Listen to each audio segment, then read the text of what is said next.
Bueno, continuando con los mitos del rey Arturo, estamos con el libro de La Dama del Lago contra los dioses antiguos.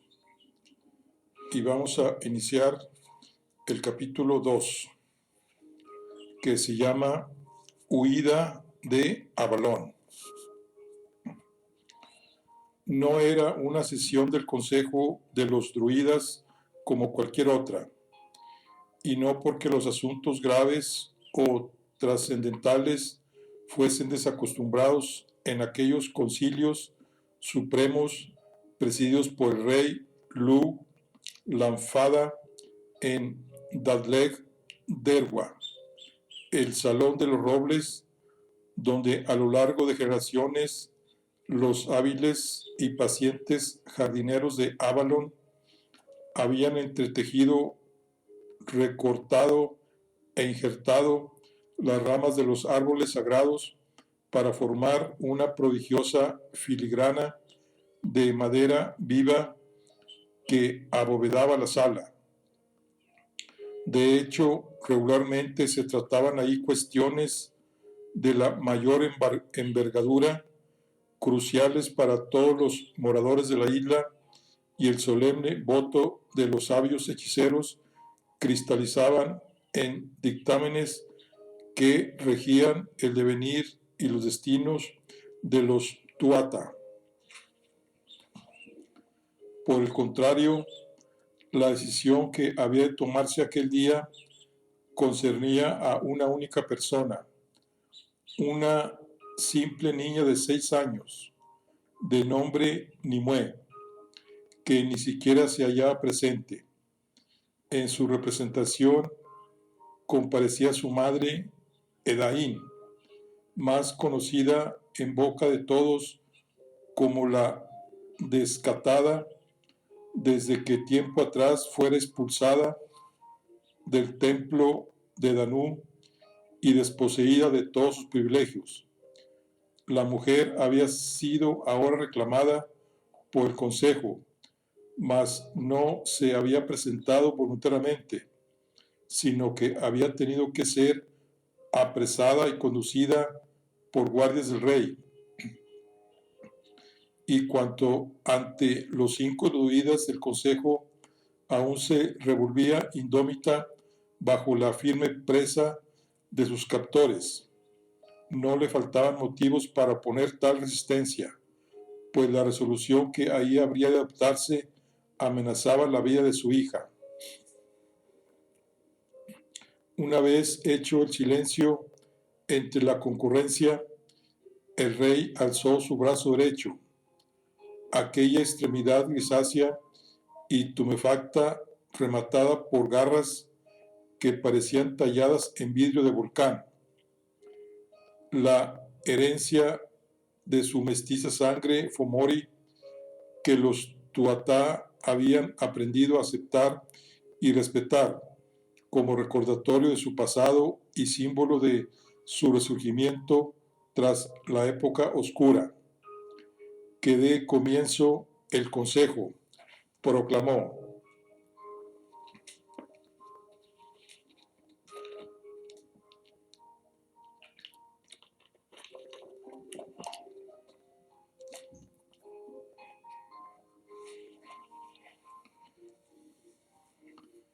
Nadie, salvo la propia interesada, podía afirmar con verdadero conocimiento de causa si la deriva que había tomado la existencia de Edain en los años precedentes había sido producto del capricho reflexivo y errado de una mente inmadura, o al contrario, de una voluntad férrea y una firmeza de criterio impropias en alguien tan joven.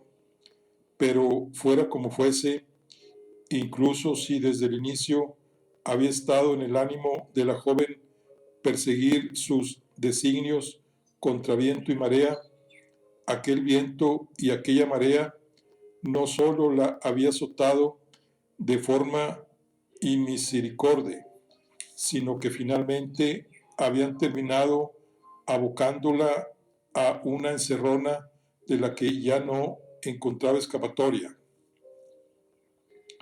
6 años atrás, cuando confesó ante la jerarquía del santuario de Danú que una criatura crecía en su seno y que su progenitor era un humano, el estupor y el escándalo fueron mayúsculos. Y sin embargo, grandes fueron las discusiones entre el consejo de druidas y las sumas sacerdotisas del templo sobre cómo proceder con respecto a la joven rebelde. Por un lado, un quebrantamiento tan flagrante de los sagrados preceptos exigía la expulsión inmediata, pues cada día que Edaín permaneciera en el templo, su impureza amenazaba con contaminar las aguas. Pero por otro, era evidente que aquella muchacha había sido favorecida por la propia Danú, otorgándole el sublime don del cumplage a una edad inusitada, incluso a pesar de su pertinaz desobediencia. En último término, el arbitraje había sido conciliador, dado que ninguno de quienes tomaban parte en aquel juicio deseaba arriesgarse a contradecir los deseos de la gran diosa madre. Se le había ofrecido a Edaín la posibilidad de proseguir con su aprendizaje y su perfeccionamiento, siempre que se resignara a la innegociable condición de renunciar al producto de sus entrañas. De este modo, los jerarcas lograron que fuera la propia joven quien eligiera el exilio del templo y todos quedaron aliviados.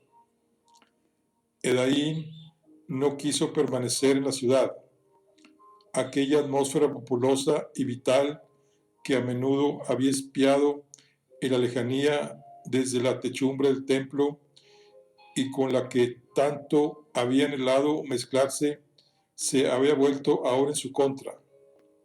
Pronto supo que a sus espaldas la llamaban la descastada, mas en un principio la fortaleza de su carácter, pues no era la jovenzuela irresponsable y voluble que algunos creían, le permitió sobrellevar tal vejación, como también las miradas inexpresivas y los comentarios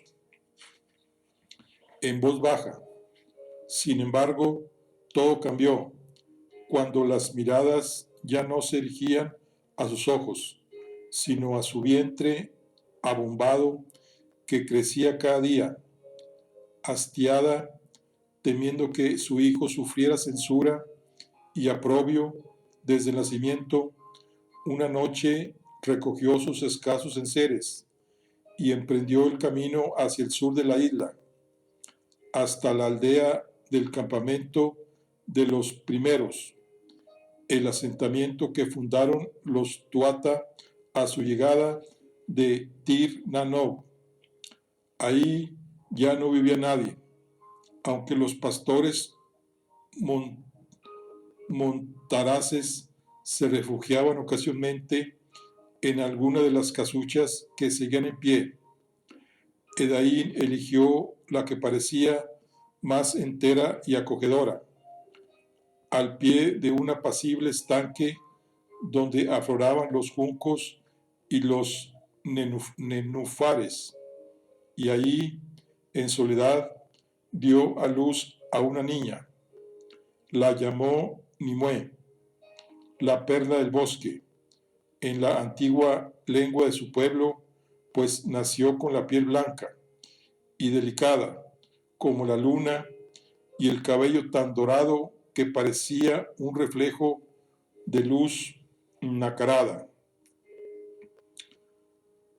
O sea que Nimue significa la perla del bosque. Apartada de la vida en la isla, Edaín era dichosa, sin necesitar nada más que a su hija y su sustento. Aprendió a cazar y a cultivar, y algunos pastores que eran gentiles con ella le regalaban leche y queso e incluso la ayudaban con las reparaciones de la choza cuando dos manos no bastaban. Por primera vez se sentía libre, completa y en paz. Pero aquella aventura de los primeros tiempos pronto iba a complicarse, de un modo que superaría en un grado extremo todos sus aprietos anteriores. Sucedió durante el invierno. Junto a la fogata que caldeaba el interior de la cabaña, Edaín intentaba dormir a su pequeña, que ya había cumplido varias lunas. Aquel día, la mujer había capturado un zorro, cuyas tripas había arrojado cerca de la charca después de guardar la carne. Unos cuervos habían descubierto el sabroso manjar de entrañas y estaban dando cuenta de él. Mas, según parecía, no lo compartían pacíficamente, sino que varios de ellos se enzarzaron en una disputa por los despojos, con tal estrépito que sus graznidos atrajeron a otras aves en la distancia. Pronto se congregó ahí una escandalosa bandada de 2 o 3 docenas de cuervos, todos ellos tratando de hacerse con un bocado, pues en pleno invierno era raro encontrar semejante festín de órganos frescos y resumantes de sangre. Tan molesta se volvió la algarabía que Nimue rompió en llanto, sin que las tiernas carantoñas de su madre lograran consolarla. A Edaín se le antojó entonces que cuanto más fuerte lloraba la pequeña, más grazneaban los pájaros, hasta que de súbito la niña lanzó un prolongado y agudo chillido estridente descomunal, y de inmediato los cuervos callaron. Cuando la mujer se asomó por la puerta de la choza para comprobar si por fin los alados alborotadores habían levantado el vuelo, lo que encontró ante sus ojos fue una estampa muy diferente. Todos los cuervos yacían muertos, fulminados en el acto. Algunos de ellos todavía tenían el pico hincado en las jugosas vísceras del zorro. Fue así como Edaín supo que su hija, a pesar de ser mestiza, había heredado los poderes de los Tuatha. Era de esperar que una madre tan dotada legara algo de ello a su descendencia, si tal era la voluntad de Danú, pero de igual modo puede suceder que la mezcla con la sangre humana hubiese diluido aquel potencial. Sin embargo, Edaín ignoraba cómo lograr aquello que su hija había hecho sin conocer conjuro alguno ni emplear ninguna de las sustancias que ayudaban a consistar los influjos de la magia. Era el aprendizaje y la práctica los que a ella misma le habían enseñado a encauzar sus poderes. Si para una madre suele ser motivo de orgullo verse superada por sus retoños, ella en cambio sabía más allá de toda duda que los druidas no verían con buenos ojos la eclosión de un poder tan intenso en la sucesora de la descastada, para mayor catástrofe media humana. En absoluto admitirían transmitirle enseñanza alguna.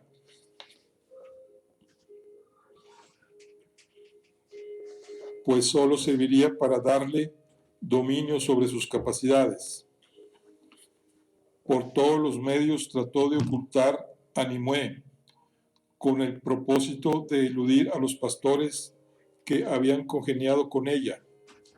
Abandonó la cabaña del estanque y se trasladó durante un tiempo a un abrigo en las montañas.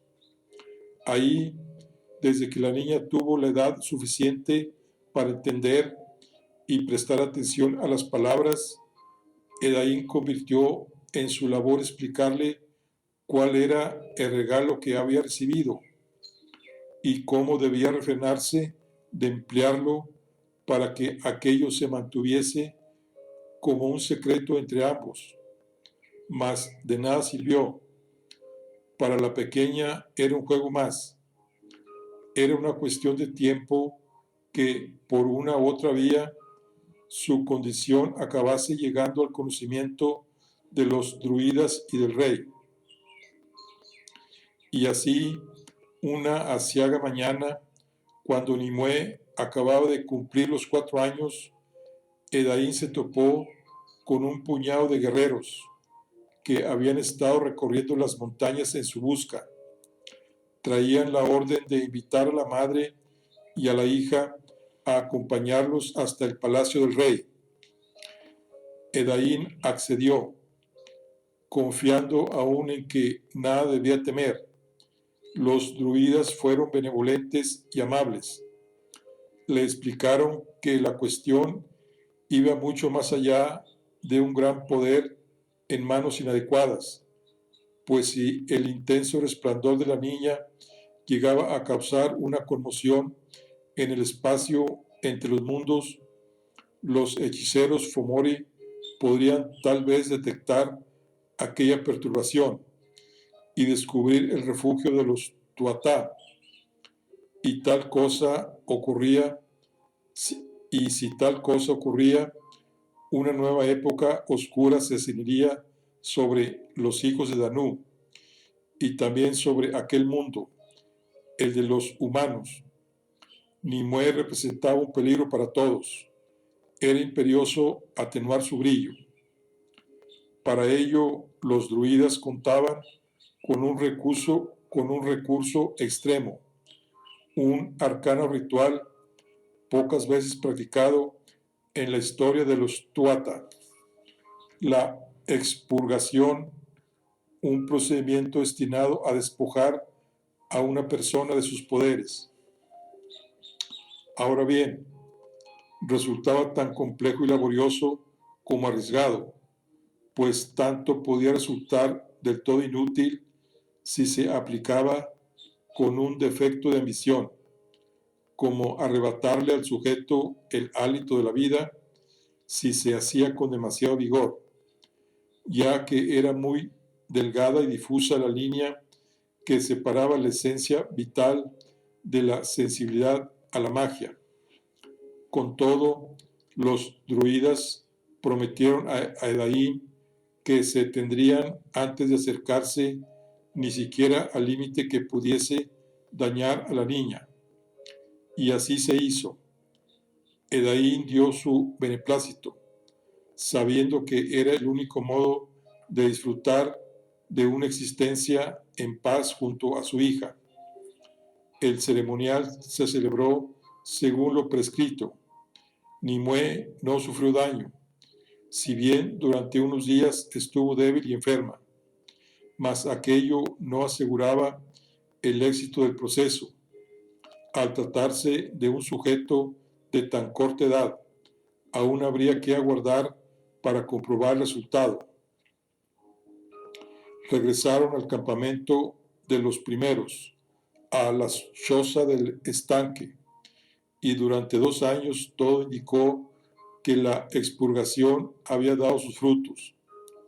Nimue no volvió a manifestar poder alguno, pero su madre aún recelaba, dado que por entonces la pequeña también había alcanzado a comprender que debía dejar a la naturaleza seguir su curso sin alterarla de otra forma que con el contacto de sus propias manos. Así, Edaín no estaba segura de si la niña ya no era capaz de obrar prodigios, o si tan solo se contenía porque había comprendido que debía comportarse de aquel modo. La respuesta llegó una mañana, cuando Edaín obsequió a su hija con un regalo que le había preparado para cumplir su sexto verano. Durante varias noches, la mujer había estado atareada recortando y cosiendo su vieja túnica del templo de Danú para confeccionarle un vestido a Nimue. Sabía que la niña recibiría aquel presente con ilusión, pero no había imaginado hasta qué punto le fascinaría aquel color añil profundo, el del mar, en un día claro, que sus pequeños ojos habían contemplado pocas veces. Edaín observaba complacida cómo la criatura saltaba y corría para que el faldón de su nuevo y vaporoso vestido flotase, formando volutas en el aire, hasta que cuando la niña se detuvo de espaldas a ella, frente al valle que bordeaba la cabaña, para quedar inmóvil por unos momentos y después elevar los brazos hacia lo alto, la sonrisa de la mujer se congeló, pues de inmediato intuyó que algo anormal estaba sucediendo. Mira, madre, ahí está todo más bonito, exclamó Nimue regocijada. Repentinamente alarmada, Edaín corrió hasta su hija y sintió entonces como si la carga de un enorme peso sobre sus hombros comprimía sus pulmones y le impidiesen respirar. Al contemplar con tanto asombro como terror que un vivo tono de azul oceánico había teñido todos los árboles del valle, las hojas, las ramas, las hierbas, las rocas, incluso los pájaros y los caminos que se perdían en la distancia. La reacción apenas se demoró un día. A la tarde siguiente, uno de los pastores que guiaban sus rebaños por aquellos contornos llegó corriendo sin resuello a la choza de Edaín para informarla de que una columna de guardias del rey avanzaba por el camino del campamento de los primeros. La mujer dejó a Nimue en manos del pastor y le dio instrucciones para que ambos se ocultaran en una gruta que ella conocía. Seguidamente se sentó a esperar junto a la puerta de la cabaña, pues sabía que no había escapatoria posible para ella, aunque en esta ocasión no se entregaría por su propia voluntad. Ha sido convocada ante este Consejo Supremo, Edaín de Nimbrín, comenzó a decir el rey. No he sido convocada, mi gran señor, interrumpió la aludida. He sido traída aquí por la fuerza en contra de mi deseo. Un leve murmullo recorrió el salón de los robles bajo la bóveda enramada. Edaín era del todo consciente de que mostrarse irrespetuosa en el turno de palabra del rey no le granjaría la simpatía de la audiencia, que se apiñaba al fondo de la sala, mas el tiempo de preocuparse por eso había quedado ya muy atrás. En cambio, en ese momento le interesaba dar testimonio de que el poderoso Lu había enviado a sus guerreros en pos de una joven desarmada y una niña pequeña. El rey hizo una breve pausa, visiblemente importunado, para luego proseguir. Ha sido convocada ante este consejo por causa de los excepcionales poderes de tu hija Nimue, los cuales, como ya te fue expuesto en el pasado, suponen una amenaza para la paz y la seguridad de los Tuata de Tanán. Mi hija no es una amenaza, replicó la mujer, es solo una criatura indefensa. Indefensa estaría Balón si nuestros enemigos conocieran su ubicación. Quien tomó la palabra fue Eguamor, el decano del Consejo de Druidas, cosa que, como bien sabes, puede suceder si tu pequeña continúa manifestando sus dones con semejante aparato. Nada ha de suceder si se la educa en el modo de encauzar el poder de la diosa como todos nosotros fuimos educados, protestó Edain nerviosa. Le estoy enseñando. Tiene derecho a recorrer ese camino. Tú renunciaste a él. ¿Qué camino quieres enseñarle? Aseveró Eguamor, inclinándose hacia adelante desde su sitial. Te recuerdo que no completaste el aprendizaje que te habría ayudado a encauzar tu propio poder. ¿Acaso alguien más está dispuesto a asumir la enseñanza de mi hija? Bien lo sabes, Edain, es demasiado mayor para encomendar su educación a las sacerdotisas del templo, incluso si fuese aceptable acoger a una niña de sangre impura. Edain cayó. De todos modos, jamás habría querido para su hija la clase de reclusión que ella había padecido y lamentado durante años. Pero dado que ni siquiera los druidas consideraban que aquella fuese una posibilidad, la situación comenzaba a tomar un cariz extremadamente inquietante. El decano continuó hablando. Es la prerrogativa y el deber de este consejo emitir un veredicto respecto al modo de proceder para asegurar la protección de nuestro pueblo.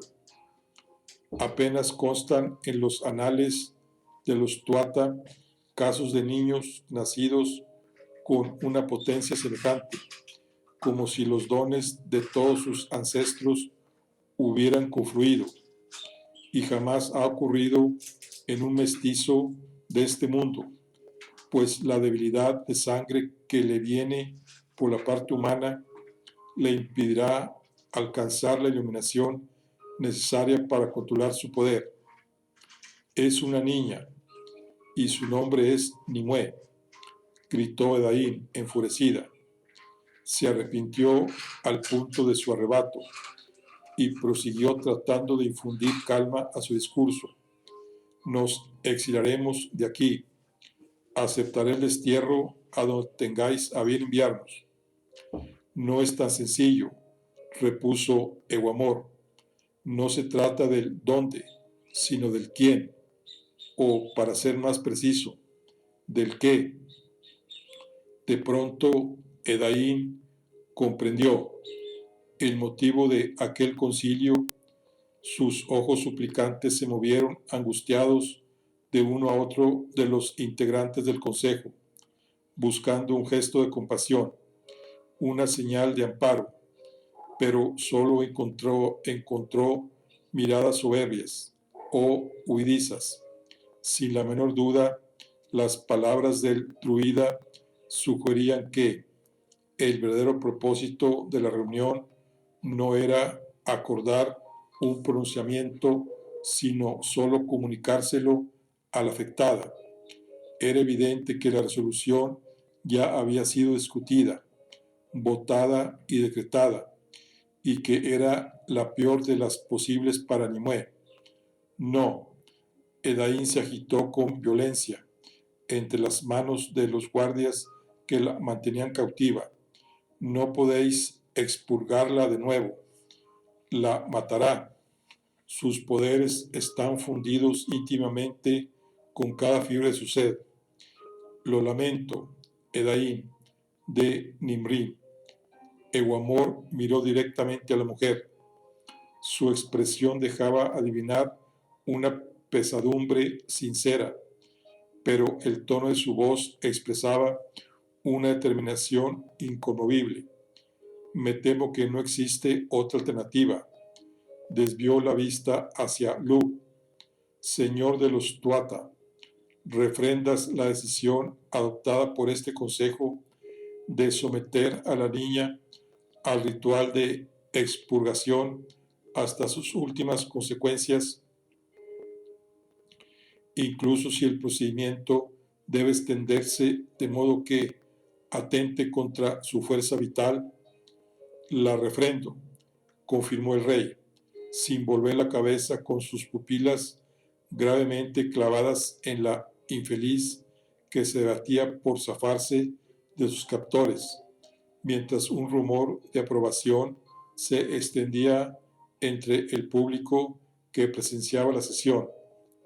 De tal modo gritaba ahora Edaín, implorando por la vida de su hija, que el decano debió elevar la voz para dirigirse a ella. Dado que la niña no fue encontrada en tu poder, este consejo te insta a que revele su paradero, con el fin de que pueda ser conducida al santuario donde ha de celebrarse el ritual. La mujer ignoró el requerimiento. En su lugar, y entendiendo ya que sus ruegos eran inútiles, trocó el lenguaje lastimero por otro más agresivo, acusando a los miembros del consejo de haber orquestado una farsa bajo el aspecto de un juicio y de no albergar otro objetivo en sus endurecidos corazones sino la aniquilación de Nimue, en lugar de renunciar a sus prejuicios sobre la sangre mestiza.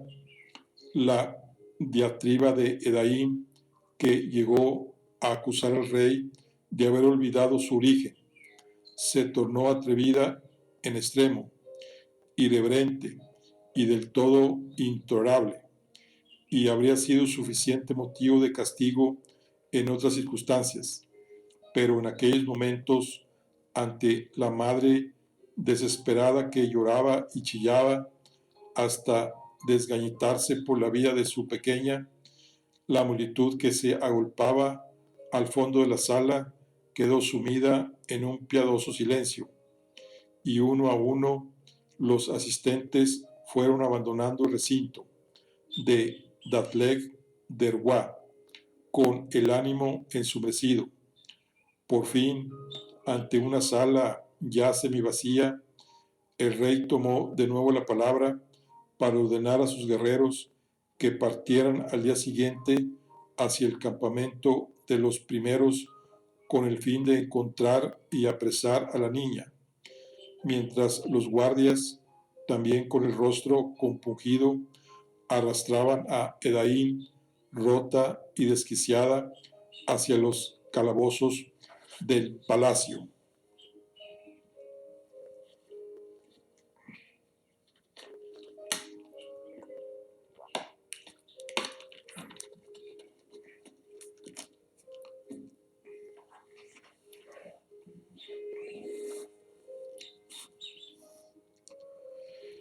A través del elevado ventanuco enrejado de su celda, que enrazaba con el suelo del exterior, Edaín vio caer la noche sobre Balón. Era el momento de actuar. Las lágrimas habían durado poco, no porque sus ojos se secaran a fuerza de llorar, sino porque el llanto no iba a sacarla de ahí, ni nada haría por su hija. Jamás se había rendido, y mucho menos pensaba hacerlo en sus horas de mayor tribulación, cuando la vida que había construido estaba a punto de derrumbarse. Imaginó que la expedición ordenada por Lu en busca de su hija saldría con las primeras luces. Eso le daba toda la noche para actuar. Era más que suficiente, pues si bien el llanto no iba a sacarla de aquel calabozo, el agua, en cambio, sí podía hacerlo. Desde que abandonó el templo de Danú, nunca había vuelto a ejercer la potestad adquirida cuando alcanzó el Kumlai. De algún modo siempre había pensado que no le pertenecía, que no era digno de ella. Tampoco lo había necesitado nunca. Apartarse de aquel poder Negárselo a sí misma era en parte una manera de romper con su pasado, pero también un gesto de humildad. Y sin embargo, sabía que aún estaba ahí, pues lo sentía vibrar dentro de sí como un músculo ejercitado y listo para dispararse en el instante previo al estallido de fuerza. Aquella noche, por primera vez, le era necesario. El inicio era sencillo. Recogió un puñado del moho que crecía en los muros de la celda y lo frotó entre sus manos para impregnarlas de su humedad.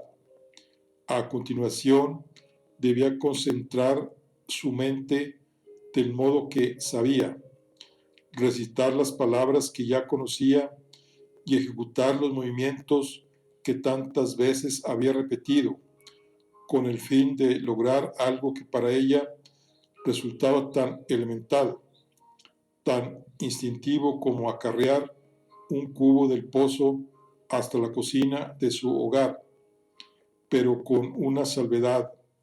Nunca antes había manipulado el agua dispersa de las nubes.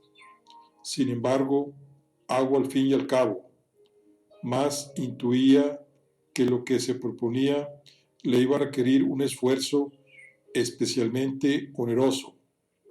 Así, conforme Edaín ponía a trabajar las artes que con tanta maestría dominaba, de los confines del cielo comenzaron a afluir y a remolinarse en respuesta a su invocación cúmulos de nubes amoratadas en la noche, cada vez más plomizas y pesadas, a medida que se iban concentrando, entrechocaban y se hacían más densas y gruesas.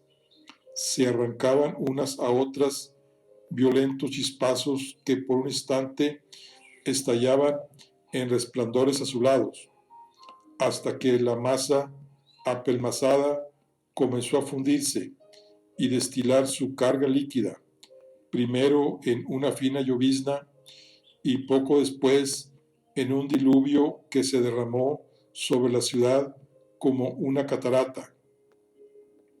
La mujer dejó caer los brazos flácidos y jadeó, mirando al suelo para recuperar el aliento, mientras por el patio del palacio llegaba el vocerío de quienes a aquella hora se hallaban merodeando por las calles y que corrían buscando cobijo del monumental aguacero, murmurando el nombre secreto de la lluvia en la lengua mágica de sus ancestros, hizo que ésta cabalgara en el viento para caer en diagonal, colándose por el ventanuco de la celda.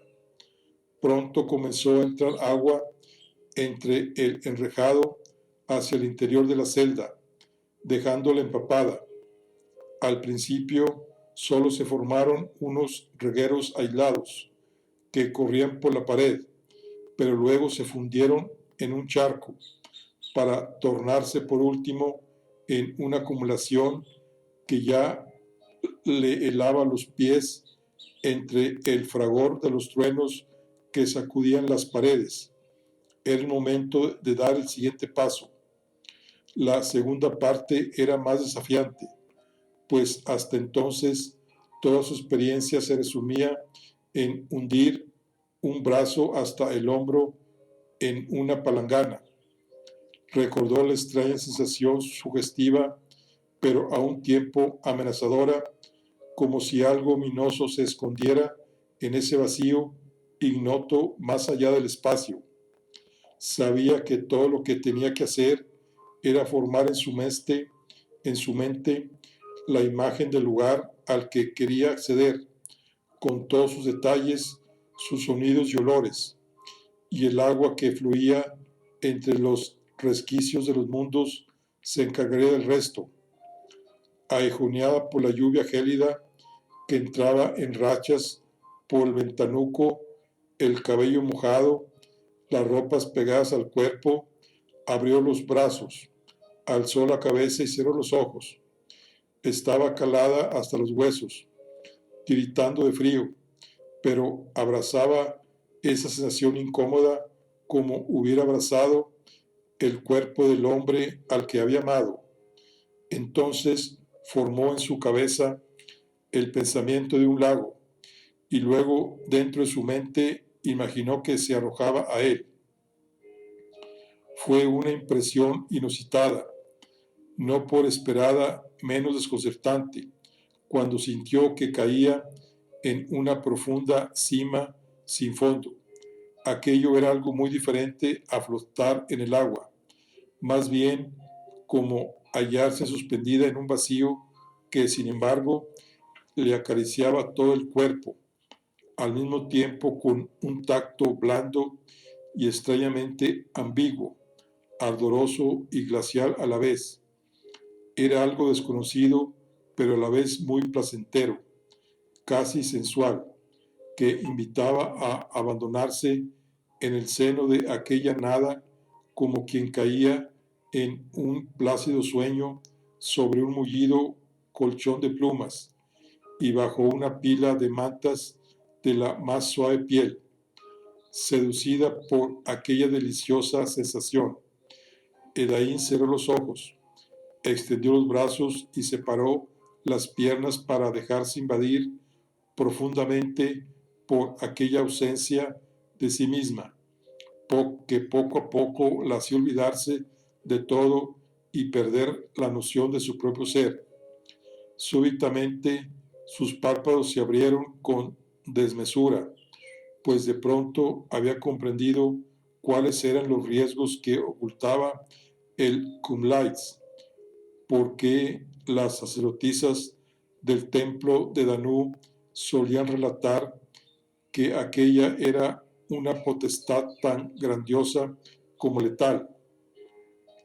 ¿Cómo podía permitírselo? ¿Cómo estaba cayendo en la indolencia, disfrutando de aquel raro placer hasta casi olvidar que su hija corría un grave peligro?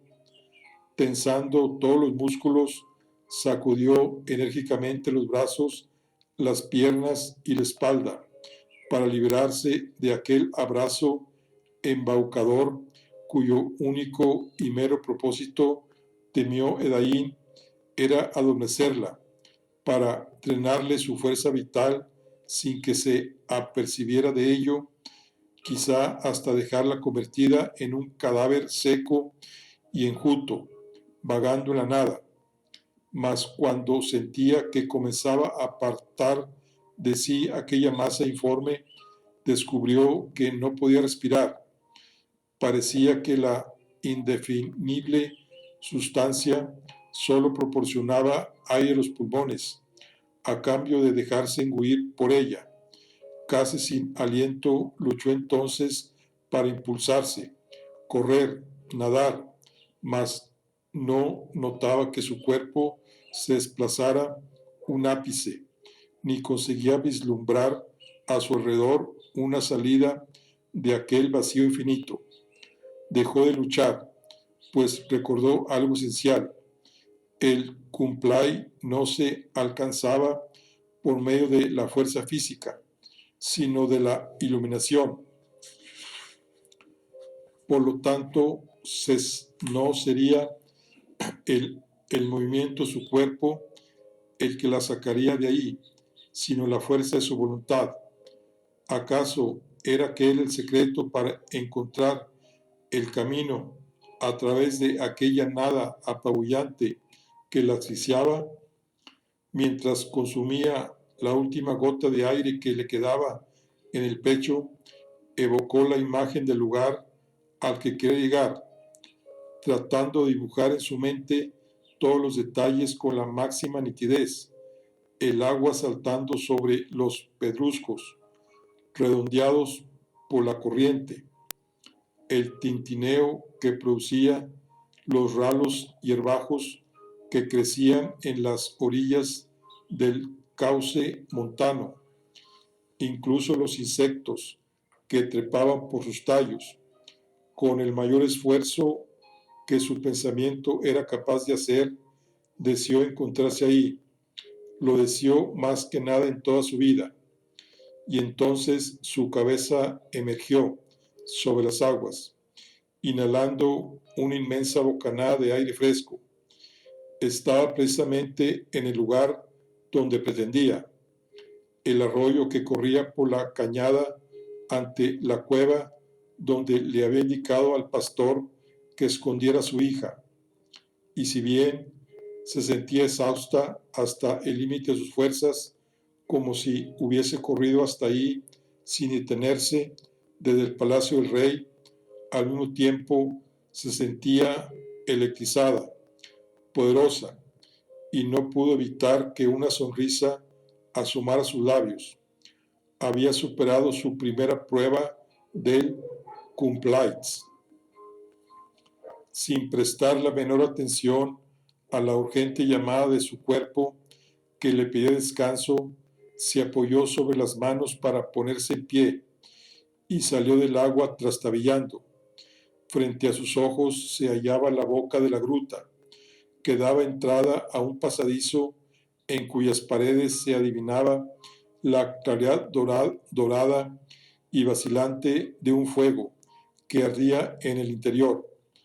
Con un sonoro gemido para exprimir el jugo de sus agotados miembros, corrió hacia la cueva, y ahí por fin pudo fundirse en un apretado abrazo con su pequeña Nimue, mientras el pastor fruncía el ceño al verla aparecer de aquella guisa, en mitad de la noche, jadeante hasta la extenuación y empapada hasta los huesos. Sin embargo, no había tiempo para explicaciones. Edaí ignoraba por completo cuánto tiempo en realidad había estado sumida en el vago inframundo de la nada, pero bien podía ser que hubiera perdido parte de la noche. Los guardias de Lu desconocían el paradero de Nimue, mas acabarían por encontrarlo, como en la anterior ocasión, pues la isla era pequeña y aquel arroyo conducía directamente a la charca situada junto a la cabaña de Edaín, en el campamento de los primeros. Así pues, la mujer necesitaba con premura un último favor del pastor. Le urgía encontrar una barca para escapar de Avalón. Con su dominio de las aguas, pensaba ella, navegarían hasta las tierras que habitaban los humanos.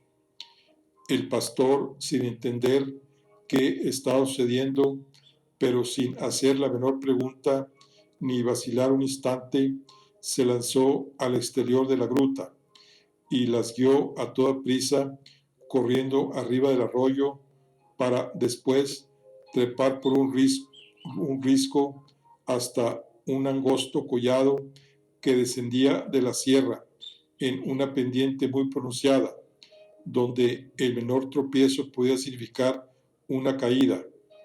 Era una ruta escabrosa, pero una vía directa a la costa donde se ubicaba una pequeña comunidad de pescadores que él solía frecuentar. En la diminuta aldea junto a la playa, a aquella hora tardía, no había actividad alguna, ni se vislumbraba ninguna fogata encendida. Todos dormían, y era mejor así, pues Edaín y su hija debían abordar una embarcación lo antes posible, sin tiempo para parlamentar ni negociar. Debían marchar solas y no tenían nada que ofrecer a cambio de llevarse uno de los botes varados sobre la arena. Pierde cuidado, dijo el pastor, exhibiendo una ancha sonrisa comprensiva, mientras empujaba hacia la orilla la barca a la que habían subido Edaín y su hija. Conozco al dueño, yo me encargaré. Tu generosidad nos ha salvado la vida. La mujer estaba sinceramente emocionada. Nunca lo olvidaré, pero nunca podré pagártelo. Tu agradecimiento es suficiente pago, respondió el pastor. No quiero saber a dónde marcháis, así nadie podrá sacarlo de mí, que los vientos os sean propicios. Antes de colocar los remos para comenzar a bogar, Edaín deslizó los dedos bajo la pechera de su vestido y agarró con fuerza el colgante que pendía sobre su pecho, una pequeña y minuciosa figura de madera del árbol de la vida en el cual las ramas de los mundos se fundían y abrazaban en un mismo y único tronco. Sí, ahí encontraría refugio y quizá también algo más, algo que había quedado tristemente truncado por los embates de la vida. Mientras Edaín remaba, la niña se irguió de pie sobre el banco del bote y alzó la mano en señal de despedida hacia el pastor, que las observaba desde la playa.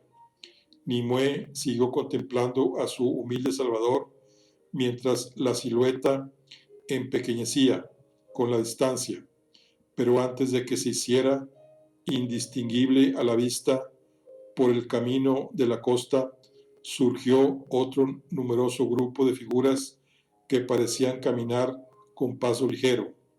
Portaban antorchas y el resplandor que emitían dejaba adivinar que también enarbolaban lanzas. La claridad de la aurora ya asomaba por el oriente, sobre las montañas. Los guerreros de Lu habían llegado demasiado tarde para ir en pos de los fugitivos, de las fugitivas, pues ellos también sabían que al llegar al cual a buen seguro pensaban huir, no se puede llegar tan fácilmente echándose a la mar. Bueno, aquí concluimos la charla del día de hoy. Estamos con la Dama del Lago contra los dioses antiguos. Nos vemos en la siguiente. Hasta luego.